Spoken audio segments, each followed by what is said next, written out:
Yo, hey, what's up? It's Izzy here with I Do the Most, and today I'm doing something a little bit different. Well, I've done this before, but not this one. Today I'm ranking cards on the ban list in Master Duel, cards that I think should come off or could stay on, or anything in between. So my tiers are, why is it even here? Those are for the cards that have been on the ban list for way too long, and they have been power crept to existence compared to how fast the game is and how powerful cards are, where most cards have multiple different effects that also lead you into other cards that have multiple different effects. Some of these other cards just don't hold up the way that they used to. uh Second tier is errata. These are cards that could probably come back to two, maybe even three with the Narada. One thing that just kind of changes up the way that the card plays. Uh, Next, we got only one. Card could be brought back to one. It probably wouldn't have too much relevance in the game. It's just like how they brought Change of Heart back and all the other like Snatch Steal-esque cards and stuff like that, but haven't made an impact. Like, yeah, it sucks when somebody steals your monster with Change of Heart, but running one in the deck, that one chance that you draw onto it, no consistent way to really search it other than maybe uh, triple tactics. And last, we got Shadow Realm. These are cards that I believe need to stay on the ban list. They don't need to come see anywhere near anywhere near coming back to the game because they're just so toxic. All right, so first up we got last turn. So let's go ahead and read its effect. This card can only be activated during your opponent's turn when your life points are 1,000 or less. Select one monster on your side of the field and send all other cards on the field and in their respective owners' hands to their respective graveyards. After that, your opponent selects and special summons one monster from their deck in face-up attack position and attacks your selected monster. Any battle damage from this battle is treated as 0. The player whose monster remains on the field at the end phase of this turn wins the duel. Any other case results in a draw. So immediately I'm going to say that needs to stay banned. That just changes up way too many of the game's mechanics for that one card. You do need to have some setup to get to that point, but crafty duelists don't have a hard time doing that. And then the fact that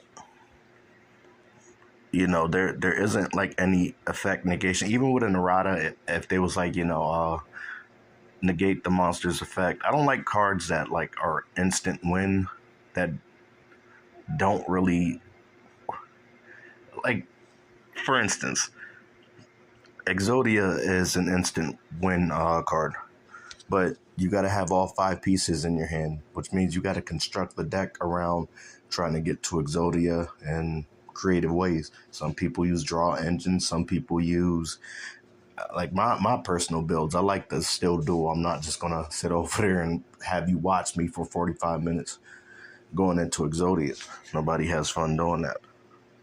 But yeah, that needs to stay banned. And with them not negating the effects, there's so many cards that just get rid of the opponent's monster. And if you do that, you just win the duel.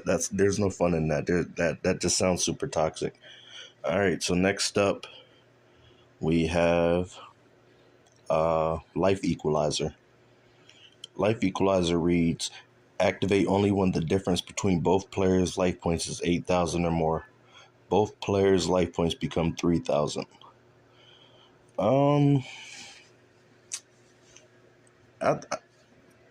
Somebody out there will probably disagree with me, but I think that could come back to one. It requires a lot of setup. It's not an instant win card. It does bring both of them to 3,000, and then there's a lot of burn cards in the game. There's a lot of different ways to burn your opponent, but The only decks that would really run a card like this are troll decks and burn decks. And they're not going to get too many W's with it. They might sneak a win here and there, but they're not going to, it's not a consistent thing. It's not a consistent strategy that you can really build around this. I don't think so. I mean, I'm sure that there's somebody out there that can prove that wrong, but the average person isn't going to bother building a deck around this card. All right, next up, we got, what is this card's name? Magical Explosion. Activate while you have no cards in your hand. Inflict 200 damage to your opponent for each spell card in your graveyard. That card is currently banned. I think that can come back to one. Same thing with the other card. It requires a lot of setup. I mean, it would probably do really well and like I could see it doing decently well in like a Sky Striker build that uses that as like an alternative win condition, because you already have Hayate that can attack directly each turn, taking 1,500. Then you got a bunch of other plays that you can go into. And then at the end of the turn, if you got all your spells set and that already set and ready to go, you could sneak a couple wins with it. I mean, the most cards you can have, you can have 40 to 60 cards, but running a 60 card like spell deck, I guess they didn't want too many like the what's the little magical merchant shenanigans. Just send a bunch of spell cards from top of your deck and then special summon or whatever. I think it could come back to one though. Next up, we have Imperial Order. Imperial Order reads, negate all spell effects on the field. Once per turn during your standby phase, you must pay 700 life points. This is not optional, or this card is destroyed. So it doesn't have that self-destruct feature on it. Like, for some reason, I feel like it used to. If you had an option whether or not you wanted to turn it off or not, and if you didn't pay the life points, it would just destroy itself. Or maybe that was just the way that we read it as kids. I know we got way too many floodgates in the game, and this may be a controversial take. I think it could come back with an errata. I think instead of having to pay 700 life points during your standby phase, you pay 700 life points to negate the spell card effects. And your spell cards would still be negated regardless. You have to pay 700 when you play your spell cards and it's negated. And you can pay 700 to negate your opponents. Something along those lines, I think, would make it a bit more fair. Just being able to shut off spell cards for the turn, that's super powerful. Other than that, I'd say it should stay in the Shadow Realm, but I think a lot of these cards could really mix the game up. Like, that card has the potential to mix the game up. There's a lot of decks that a big part of their strategy is using their spell cards to go into like one card combos and stuff like that. Like, Snake Eyes doesn't super heavily rely on their spell cards, but their spell cards are definitely super powerful extenders. And to be able to just turn those spell cards off would be super powerful. It's a trap card, so you got to set it, which means you got to go before that player and pray that they don't have some back row removal in that case. That's my opinion on that one. Next up, we got Red Locust, a pointer. All right, so this card is pay 2,000 life points and reveal all cards in your hand. Look at your opponent's hand and select one card. Remove that card from play until your opponent's next end phase.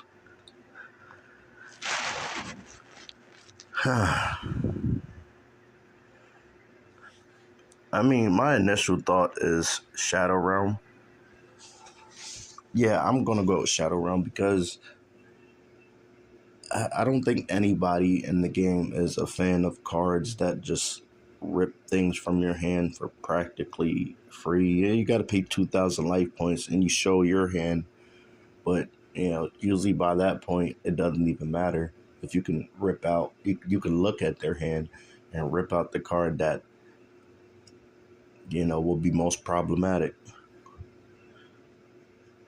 If it was like a random rip, there's a lot of cards in the game that do randomly rip cards from the opponent's hand. This one right here is much slower, but I get why it's banned because they don't want too many of those kind of cards floating around.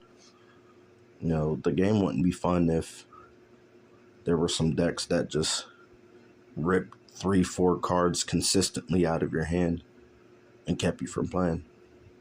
Which there has been decks like that in the past. There were like Trish decks and stuff. All right, next up we got Vanity's Emptiness. Neither player can special summon monsters. If this card is sent from the deck or the field to the graveyard, destroy this card. If a card is sent from the deck or the field to your graveyard, destroy this card. Vanities. Don't want too many floodgates in the game. And the thing about this one, it does have like a self-destruct, turn itself off. But if they can use it at the right time to prevent you from special summoning once you have already committed, then, that's pretty much game over for whoever it's used against. That's definitely not a healthy card. Even with the Narada, I couldn't really think of a Narada that would make that card more fair. Yeah, because as we've seen in the past with like the with Necro Valley, sometimes erratas on cards like these make them more powerful. Like if you were to say if the effect was to say you can't have any special summon monsters on your field while this card is up or something like that, even then that wouldn't really affect it. If it was like you can't have any monsters on the field, period, then this would be really strong in like a stall deck, and other decks wouldn't really be able to utilize it that much, except in certain circumstantial situations. It'd be a side deck card against some of the more powerful hyper special summoning decks.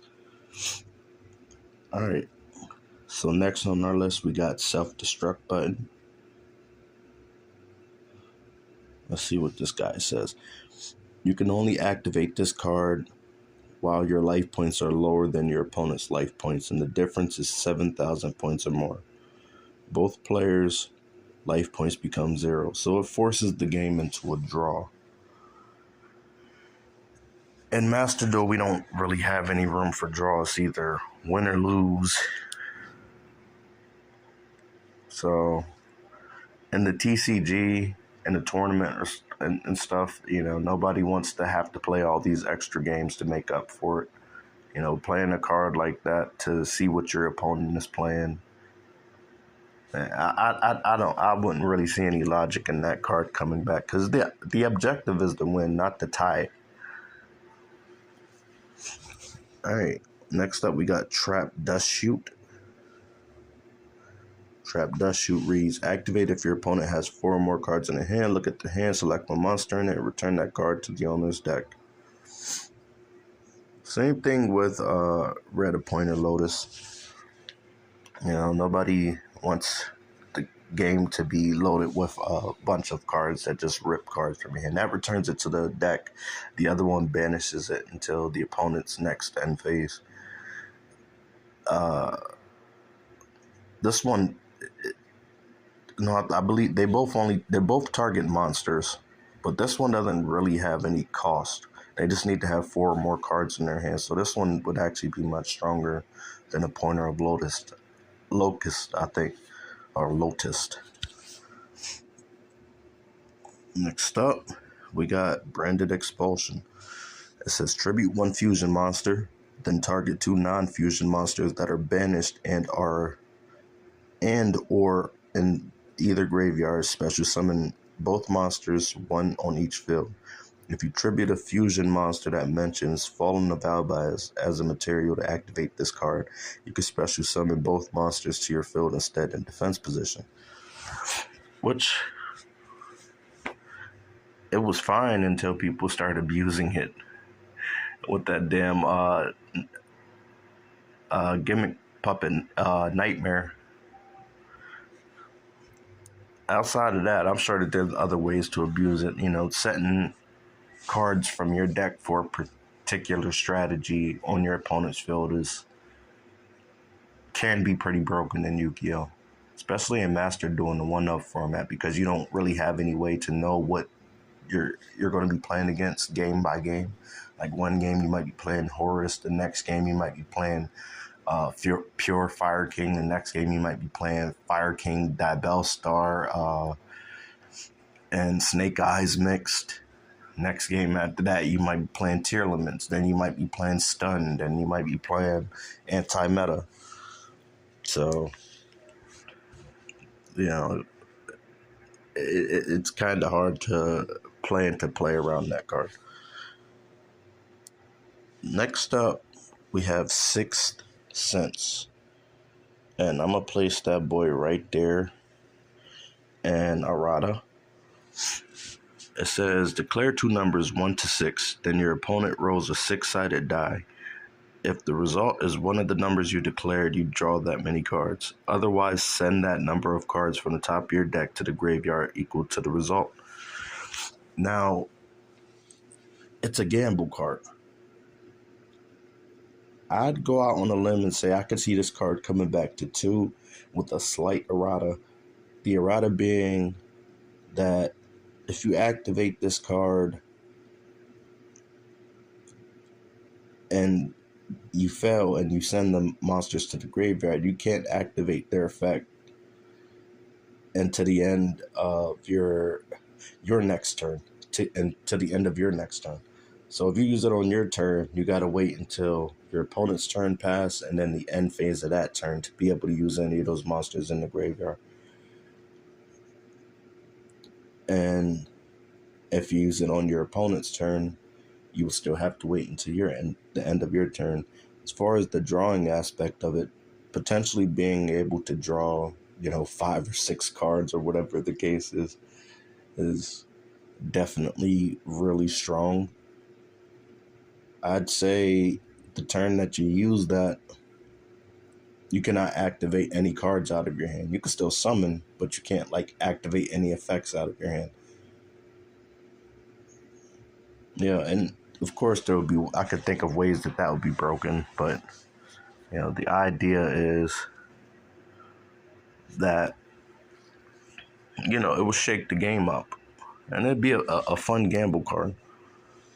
Next, we got Return from a Different Dimension. Let me find that on my list. There we go. Pay half your life points, special summon as many monsters of your banished monsters as possible.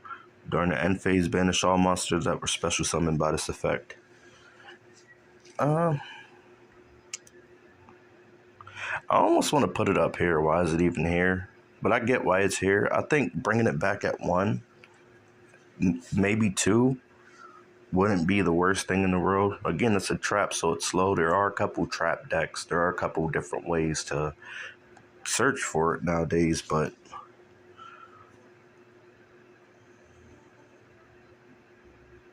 it's a trap card, you know what I mean? It's powerful, but it's a trap card, and they get banished at the end of the turn. So if you use it on your opponent's turn, yeah, you can do some things to really screw up what's going on their field and stuff like that, but they'll get banished at the end of the turn anyway. So that, under certain circumstances, they can just kind of wait that out. Use it on your turn, you can go into all types of other craziness. Maybe with a Narada. I mean, it says pay half your life points. That ain't really shit for an effect that powerful. But I'm comparing this to modern cards. You think about Snake Eyes. They got 15 on average, one card starters in the deck, so they're guaranteed practically to draw into one or two of their starters, plus a multitude of hand traps and interruptions. In addition to that, now they got Fire King Band mixed into it, and each card leads into the next part of the combo, plus 2 to 3 other additional effects on each card. And it's like, one or two of these in a deck, or a deck full of super consistent high power cards. Like, and that's kind of what I'm basing this one off of. I'd say one is fair, bringing it back to one, because the other end of that is there are decks that could just win with a card like this. You think about like the Banish Heavy Sword Soul and stuff like that, especially late game. This would be a super powerful way to just shut your opponent down. And it doesn't like negate their effects or nothing. Maybe if that was part of the errata, if it negated their effects, or they had to be the same type or same attribute or something or you can't special summon any other monsters during that turn, something along those lines. All right, let's put that in errata. I changed my mind. We'll put it in errata. With an errata, it could come back to 2, maybe even 3, to be honest, if you couldn't activate their effects or something. Because then it wouldn't really matter. Like, say that there's monsters that got floating effects, and say if they're sent to the graveyard, they still wouldn't get their effect because it's negated for the turn. All right. Second before last. What is this card called? Huge Revolution? Royal Oppression. It looks like Huge Revolution. They got the cards on it, the creatures from the cards on it. Each player can pay 800 life points to negate the special summon of a monster and or an effect that special summons a monster. Now, with an errata, I would say, why is it even here? I get being able to stop your opponent from special summoning is very oppressive in this game, but realistically, if it didn't just negate the special summon, if it negated an effect of special summon, it would be a fair card, I think. Because the game is super special summon heavy, especially when you do like mirror matches. Right now, I'm really leaning toward. Well, I've been using the Horus deck pretty regularly while playing, and in the mirror match, it's kind of whoever got the best established board. Like, if you go first, you better establish something crazy, but you don't know that your opponent is playing Horus as well, or they don't know that you're playing Horus as well, so you can play around what they're doing. And, a card like this, that wouldn't really stop anything other than the dragon, which a lot of people don't even run inside of the deck. I do, because it's a nice backup, but Master Duel punishes me for it. It makes me draw it every freaking game. But I'm like, all right, eventually it's going to pay off. My win percentage has been shooting up, though, since using this deck. But against other decks like the Fire King decks and stuff like that, I think that would be a super solid card to consider side decking. And the TCG and Master Duel, depending on what you run in your deck normally, up to the independent duelist. All right, and lastly, we got Ultimate Offering. So I feel like this one goes without saying. This card should have been back. It's way old. It's way too slow. There's no easy way to search continuous traps, and it's just for a normal summon or set. And, it would help some older decks, some slower decks and stuff like that. Outside of that, like, what is the game really losing? Like, the game is so super special summon heavy. Like, special summoning used to be something special. It used to be, you ain't got no monsters on the field. I special summon. I don't got any monsters on the field, but you do. I special summon Cyber Dragon, or I discard a card and I special summon what was that spellcaster that Yugi used? I don't know. I put a picture up in the video, but things like that. It was special. Now special summoning is just 60% of the game. For real, for real. It's just kind of let me set up my board and put as many different forms of interruptions and negates and card effects on there to prevent myself from losing and also prevent my opponent from doing anything from keeping me from playing. And at times it becomes too much. A card like this wouldn't hurt the game at all. They could bring it back to 3. Yeah, they could bring it back to 3. It wouldn't make a difference. I think it's an ultra rare in Master Duel 2, if I'm not mistaken, which is crazy in my opinion. I know that there are some normal summon decks that could really take advantage of this, but what are they really going to do? Like, Flandreese wouldn't play this card. They already get a shit ton of normal summons for free. Their normal summon is like special summoning, but then they ain't got to worry about Maxi and stuff like that. Yeah, maybe as like a backup option if one of their creature, one of their monsters, get their effect negated to keep them from continuing the normal summon. But even then, they got the field spell, they got the continuous spell, they got the trap card. They wouldn't have any reason to run this. I can't even really think of any major deck that revolves around like just spam normal summoning. Again, other than like anti-meta decks with the barrier statues and the final dasas and stuff like that. Other than that, I couldn't think of anything else. But this is my personal tier list right here. I think some of these cards can come back. About half of them. The ones at the bottom, they can stay on the ban list. They don't need to see the light of day. Some of their effects are way too strong for what the game is now. But if you enjoyed this video, if you got any opinions, you think I'm wrong, or you got an opinion that differs from what I think, let me know down in the comments. But also, I want to do the rest of the ban list as well. I'll have the format a little bit faster. This right here was just because I'm not familiar with a couple, like half of these trap cards, but I want to do the spells and monsters as well. Probably separate the monsters into extra deck versus main deck because there's a lot of monsters, but the traps was the quickest. But if you enjoyed this, I ask that you leave a like. If you're new to the channel, what I do here is Pokemon and Yu-Gi-Oh! TCG pack openings. And I'm also a gamer, so you'll see a bunch of game content and pretty much anything that has a fandom that I have interest in. That sounds like something that you're interested in. I ask you to hit the subscribe button so you don't miss out on anything. So with that being said, I'm going to head out. Have yourself a good day. Peace.